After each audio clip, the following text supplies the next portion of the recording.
Hey there, Demwins media viewers. This is Matt Staub here. I want to talk to all of you about some of the alarming crackdowns in free speech we've started to see take place over the last week, culminating last night in the firing of Jimmy Kimmel. He made some comments about Kirk and Trump in his monologue on Monday night, and that set off this chain reaction of events that led to his firing on Wednesday night. I want to walk you all through sort of what took place here, some of the different factors at play, but to kick things off, let's just start with what Kimmel's comments were on Monday night. We're going to play that for you now. We hit some new lows over the weekend with the MAGA gang desperately trying to characterize this kid who murdered Charlie Kirk as anything other than one of them and doing everything they can to score political points from it. In between the finger pointing, there was grieving. On Friday, the White House flew the flags at half staff, which got some criticism. But on a human level, you can see how hard the president is taking this. My condolences on the loss of your friend Charlie Kirk. May I ask, sir, personally, how are you holding up over the last day and a half, sir? I think very good. And by the way, right there, you see all the trucks? They've just started construction of the new ballroom for the White House, which is something they've been trying to get, as you know, for about 150 years. And it's going to be a beauty. Yes. He's at the fourth stage of grief, construction. It's demolition, construction. This is not. So yeah, not a huge stretch for Kimmel here. He sort of just took Trump's own words and used them against him and pointed out the fact that instead of talking about anything that had to do with Kirk, he'd rather focus on himself and he'd rather focus on his, gilded ballroom that he is so proud of building. At the end of the day, Kimmel getting pulled off the air has nothing to do with protecting viewers. It's about the administration trying to send a message to people, which is if you criticize Trump, you will pay for it. It's straight from the authoritarian playbook. When leaders don't like criticism, they send people out and officials out to do their dirty work and silence dissent. And that's what we've seen in the days after the Kimmel comments on Monday night. So on Wednesday, FCC chair Brendan Carr went on right-winger Benny Johnson's podcast where they actively talked about and sort of threatened ABC with action if they didn't do things to rein in Kimmel, and look what happened as a result of that. So, Carr is now claiming that, he had nothing to do with it. And he also said some pretty crazy things today talking to Jim Cramer on CNBC. So let's take a look at that and we'll talk about those comments on the other side. Sinclair, another owner of many local TV stations, said that it would also suspend Mr. Kimmel's program and called on Mr. Kimmel to apologize and make a meaningful personal donation to Mr. Kirk's family and the activist political group Turning Point USA. Do you think that's an appropriate remedy of the situation? I think Sinclair has every right to call for that. Again, Sinclair affiliates with Disney. They take Disney contract. They have a contractual relationship with Disney, and that's between the two of them to figure out, what's going to make sense to make both of them comfortable with the relationship going forward. But again, over the years, it would be unthinkable for Sinclair, for Nexstar, for local TV stations to actually say, you know what? We're not going to take this particular programming that's coming out of New York and Hollywood and send it to Pennsylvania and Utah. And so the idea that local broadcasters feel like they can push back, I think that's a much, much healthier dynamic for the country right now.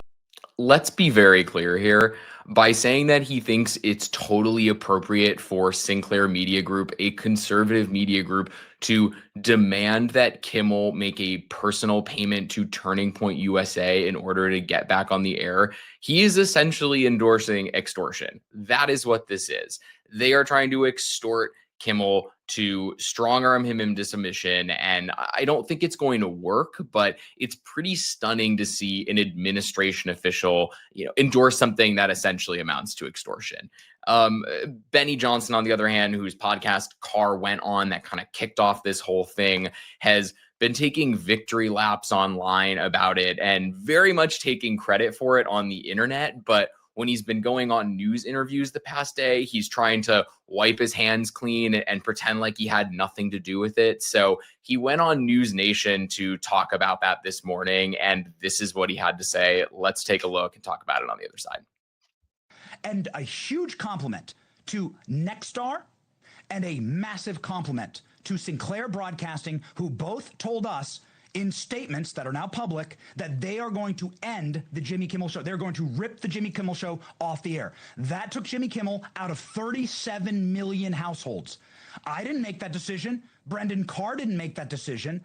It was the affiliate stations. These are the organizations that own the actual broadcast stations. They manage them. ABC News simply creates the content. And so this is absolutely the free market. This is the local stations declaring that they will not try to defend the indefensible, and they said so in their statements. So let's recap this a little bit. The two guys who have spent the past couple of days sort of signaling and threatening ABC if they didn't take some action or pull Kimmel off the air got what they wanted, but then get to say, oh, this actually has nothing to do with us because ABC didn't make the decision. It was actually the affiliate stations that work with ABC that made the station, and that's who made the decision. It was just the free market at work. There's a little bit of an interesting wrinkle to that story, though, which is that Nexstar, which is the first, group of stations that decided to pull Kimmel off the air, is actually in the process of a multi-billion-dollar merger with another media company that requires FCC approval. Think about that. There might be a reason that those companies, like company like Nexstar, doesn't want to anger the head of the FCC. And if the head of the FCC is signaling they want something done when they're sitting on a right-wing podcaster show, they might go ahead and do it in order to curry favor with them.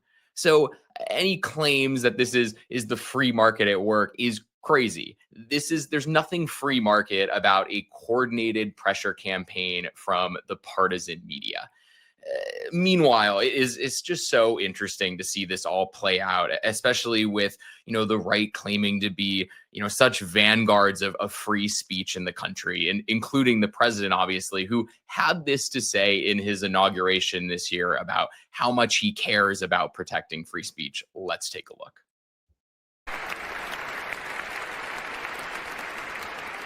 After years and years of illegal and unconstitutional federal efforts to restrict free expression, I will also sign an executive order to immediately stop all government censorship and bring back free speech to America.